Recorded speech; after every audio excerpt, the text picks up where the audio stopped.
Kilometre எவ்வளவு kilometre range அப்படின்னு தெரியுங்கன்னா 500 முதல் 5500 வரைக்கும். இந்த 5 5 கொடுங்க 10 வந்துடும். அப்போ 10 டைம்ஸ் ஆஃப் லைட் ஸ்பீட் அப்படின்னு ஞாபகம் வச்சுக்கிறா. இவர் வந்து நினைச்சாங்க வீட்டுக்கு காவல் வைக்காங்க. இவர் பொய் சொல்றாரு. அதான் பொய் சொன்னாரான்னு இருக்கா, அதான் பொய் சொல்றாரு. அதனால இவர் வீட்டுக்கு காவல் வைங்க அப்படின்னு சொல்லிருக்காங்க. ஸோ உத்தரகாண்ட் அப்படின்றது அதுல தர அப்படிங்கிறத ஞாபகம் வச்சுக்கோங்க. அப்ப தராளி அப்படிங்கிற கிராமத்துல தான் ஏற்பட்டிருக்கு. சரியா? ஸோ உத்தரகாண்ட் அப்போ தரு கிரு அப்போ கீர் கங்கா அப்படிங்கிற அந்த நீர்பிடிப்பு பகுதியில தான் என்ன ஏற்பட்டிருக்கு, இந்த மேகப்பிடிப்பு ஏற்படுது. Welcome to Civicsm academy. August 6க்கான கரண்ட் அஃபேர்ஸை ஷார்ட்கட்ஸா பார்த்துடலாம். அதுக்கு முன்னாடி நம்ம சேனலுக்கு புதுசா இருந்தீங்கன்னா சப்ஸ்கிரைப் பண்ணிக்கோங்க.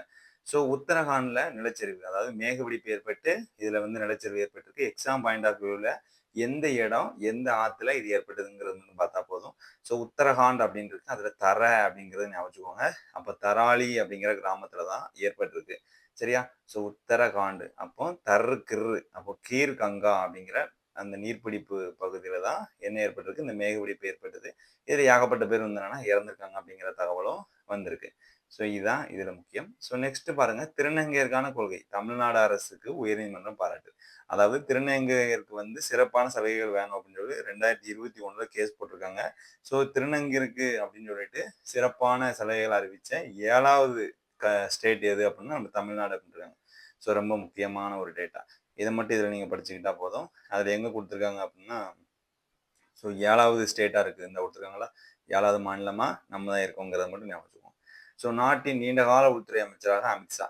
ஸோ முதல்ல யார் இருக்கா அப்படின்னு பார்த்தீங்கன்னா அத்வானி அப்படிங்கிறவர் இருந்தாங்க. ஸோ அவ்வளோதான், அவரும் ஆரம்பிக்காரு. அந்த ஆவை தூக்கிட்டு இந்த அமி அப்படிங்கிற அமித்ஷா அப்படி வந்துட்டாங்கன்னு வச்சுக்கோங்க.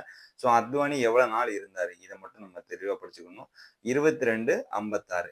ஸோ இதை எப்படி நான் வச்சுக்கலாம் அப்படின்னா, அத்வானியை பாருங்க, மொதல் 2 வருஷம், அடுத்த 2 வருஷம், அடுத்து ஒரு 2 வருஷம் போட்டோம்னா 3ஐயும் கூட்டினா 6 வந்துருமா. ஸோ அவரு அடுத்து 2 வருஷம் இல்லாமல் 5 வருஷம் இருந்திருக்காரு. ஸோ அப்போ 2256 அப்படிங்கிறத இதெல்லாம் ஞாபகம் வச்சுக்க வேண்டியதான். ஸோ நாட்டின் நீண்ட கால உள்துறை அமைச்சராக அமித்ஷா அப்படிங்கிறவங்க இருக்காங்க. 2256ங்கிற ரெக்கார்டை முறியடிச்சிருக்காங்க. ஸோ அதுக்கு போக மோடி அவர்கள் தான் என்னது, ஸோ ஜவஹர்லால் நேருக்கு அப்புறமாக 2வது பிரதமர் ரொம்ப நாளாம் பதவி வகிக்கக்கூடியவரா இருக்காருங்கிற தகவலும் சொல்லியிருக்காங்க. ஸோ இவருடைய ஆதரவாளர்கள் என்ன சொல்லுதாங்களா, நவீன அரசியல் சாணக்கியர் அப்படின்னு சொல்லியிருக்காங்க. சரியா? ஸோ நெக்ஸ்ட் பாருங்க. ஸோ உணவு விநியோகம் வந்து ஸ்விக்கி இவங்கெல்லாம் வந்து என்ன செய்யறாங்க அப்படின்னா, அவங்களுக்கும் இன்சூரன்ஸ் அப்படிங்கிறது கொடுக்குறாங்க. ஸோ ஆக்சிடென்ட் ஆயிட்டாங்கன்னா அவங்க குடும்பத்துக்கும் ஒரு தொகை கொடுக்கறதுக்காக தமிழக அரசு ஒரு சட்டம் வச்சிருக்காங்க. அது என்ன அப்படின்னா, ஸோ எவ்வளவு காப்பீடு, அதான் நம்ம எக்ஸாம் பாயிண்ட் ஆஃப் வியூல பார்க்கணும். சப்போஸ் அவங்க இறந்துட்டாங்கன்னா 5 லட்ச ரூபா அவங்களுக்கு வந்து கொடுப்பாங்க. அவங்களுக்கு 2 கையோ அல்லது கால்களோ அல்லது 2 கண்ணுகளோ போயிருச்சு அப்படின்னா அவங்களுக்கு 5 லட்சம் கிடைக்கும். சப்போஸ் ஒரு கண்ணு ஒரு கை இந்த மாதிரி போனா அதுல பாதி கிடைக்கும். ஸோ மேக்ஸிமம் அவங்களுக்கு 5 லட்சம் அப்படிங்கிறது மட்டும் ஞாபகம் வச்சுக்கோங்க. ஸோ வேற எதுவுமே இதுல தேவைப்படாது. ஸோ கலைஞர் பல்கலைக்கழக மசோதா, அதாவது கலைஞருடைய பெயர்ல ஒரு பல்கலைக்கழகம் அமைக்கணும் அப்படின்ட்டு பாரதிதாசன் யூனிவர்சிட்டி இருக்கு இல்லையா, அந்த பாரதிதாசன் யூனிவர்சிட்டியை 2ஆ பிரிச்சு அதுல 1 வைக்கணும் அப்படின்னு சொல்லிட்டு சொல்றாங்க. இது எங்க வைக்க போறாங்கன்னா கும்பகோணத்துல வைக்கிறாங்க. சரியா? ஸோ அப்படி பண்ணீங்கன்னா பாரதிதாசன் கும்பிட்டு நிற்பாரு.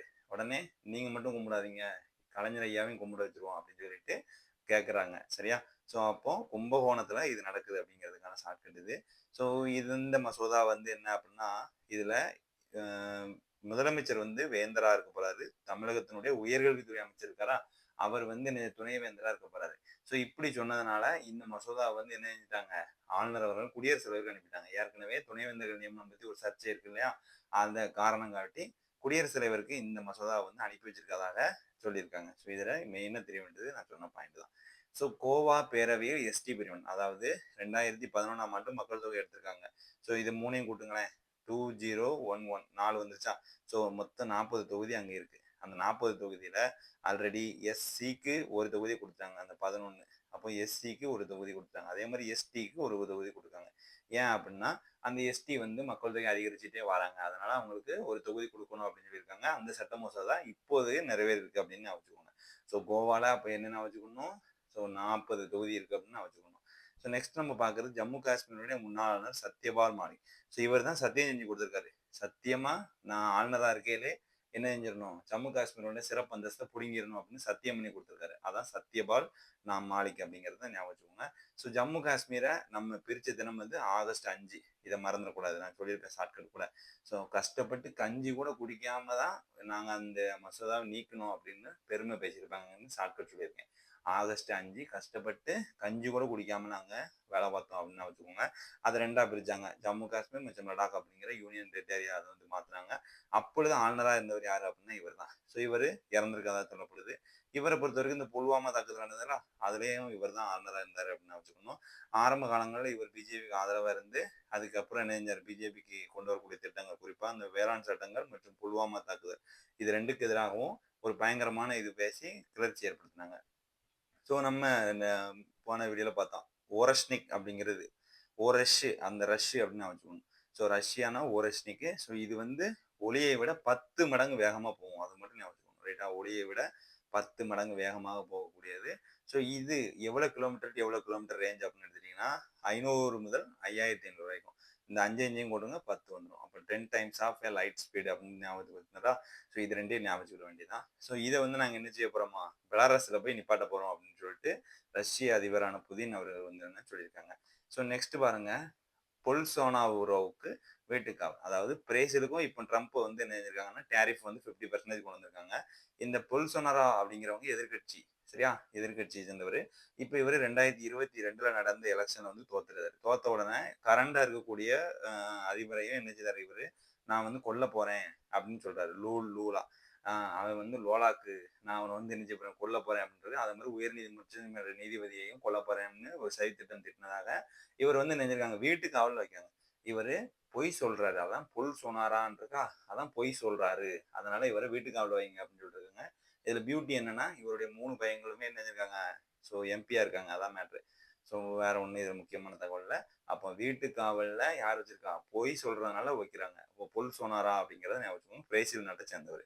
ஸோ கல்லூரிகளில் என்றுமே மாபெரும் தமிழ் கனவு. ஸோ மாபெரும் தமிழ் கனவுங்கிறது என்னன்னு கேட்டீங்கன்னா, அண்ணா தான் என்ன செஞ்சாரு, ஸோ கனவு கனவு கண்டாரு இல்லையா? அப்போ அண்ணாவினுடைய பிறந்த நாள்ல இருந்து 2023ல இருந்து இந்த திட்டம் அப்படிங்கிறது செயல்படுத்தப்பட்டு வருது. இதன் அடிப்படையில் என்ன அப்படின்னா, இதுல மெயினா கேட்கக்கூடியது என்னன்னா, இந்த திட்டத்தினுடைய நோக்கம் என்ன அப்படிங்கிறதான் கேட்பாங்க. ஸோ தமிழ் கனவு அப்படின்னா என்னது, தமிழருடைய வாழ்க்கை எப்படி இருந்தது, அவங்களுடைய மரபு எப்படி இருந்தது, அவங்களுடைய பெருமிதங்கள் எப்படி இருந்தது, அவ்வளவுதான். ஸோ தமிழருடைய மரபு என்ன, தமிழருடைய பெருமிதம் என்ன, இந்த 2யும் மாணவர்களுக்கு உணர்த்தும் விதமாக இது கொண்டாடப்பட்டது. ஸோ இப்பொழுது 3வது கட்டமா இப்பொழுது பிளான் பண்ணியிருக்காங்களாம். சரியா? ஒரு 4 மாதத்துக்கு இதை கிளியர் பண்ணுங்க அப்படின்னு சொல்லியிருக்காங்க.